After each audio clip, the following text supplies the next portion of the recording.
real difficulty in Saudi Arabia.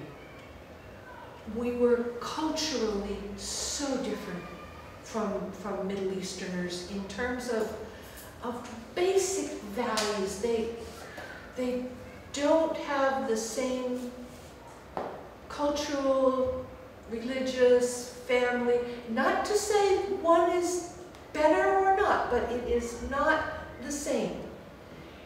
And it was difficult enough to understand the culture when these relationships were expressed properly. When they weren't, it was total lack of understanding. What is going on here? You could assume many things. Yes. Oh my goodness. Different things. Oh my goodness. Basics. No, this might be a good example. Just on the use of a word. At the time that I lived in Saudi Arabia, my Arabic was excellent. I had spent a year studying Arabic full-time before I went there. It's been, I'll tell you how many years now, but a lot of years, and my Arabic I can understand, but my ability to speak is almost gone. Very difficult language. I asked a colleague, a Saudi colleague, asked me one day to substitute teaching for her, to substitute teach for her. And I said, sure. And she explained that she was doing something with her family that day that was very important. And then we started, very difficult to get conversations going. So much baggage on either side, and it was at a bad time in politics and everything. Very difficult to get personal conversations going. But I thought, oh, maybe here's an opportunity. I said, yeah, you know, our families always come first, you know, before our work, and anything that I can do to help you with, you know, family obligations. And she was saying, yes, my family, and we were speaking in Arabic, and she was using the normal word for family, which is a'ile in Arabic. And so, okay, we're talking about family here. No communication problem, right?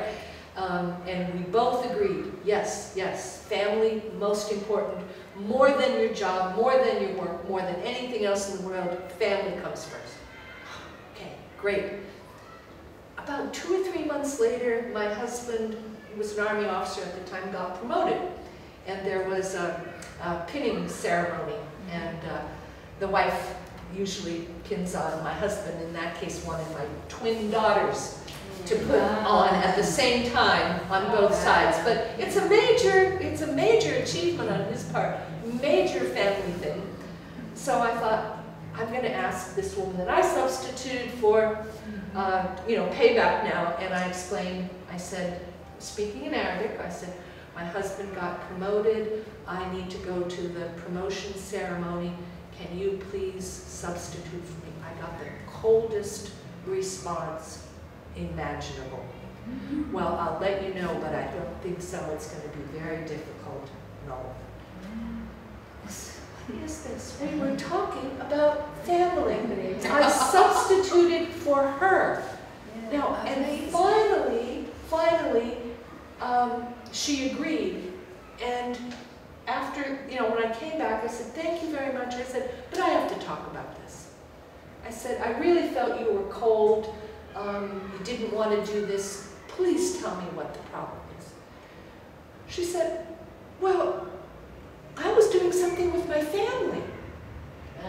And I said, well, I was too. And she said, no, you were doing something with your husband. Oh, no. And I said, what? You know, she said, you were going to his work.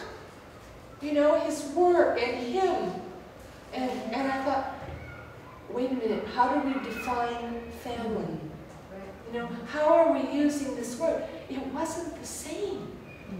Family, her father's family, her uncles, her brothers, her extended family on her side are central. Are central. Husband, much less. He may have 3 other wives. So that is not so important. No. And how do you overcome when we're talking about writing and diplomatic negotiations and getting the relationships right and dealing with people, understanding where other people are coming from? This is simple sometimes compared to getting even deeper into cultural meanings on words that we take for granted. So there's no easy fix to these things, but this helps a little bit on the surface when there are such deep cultural differences. Oh yeah, it was a real eye-opener.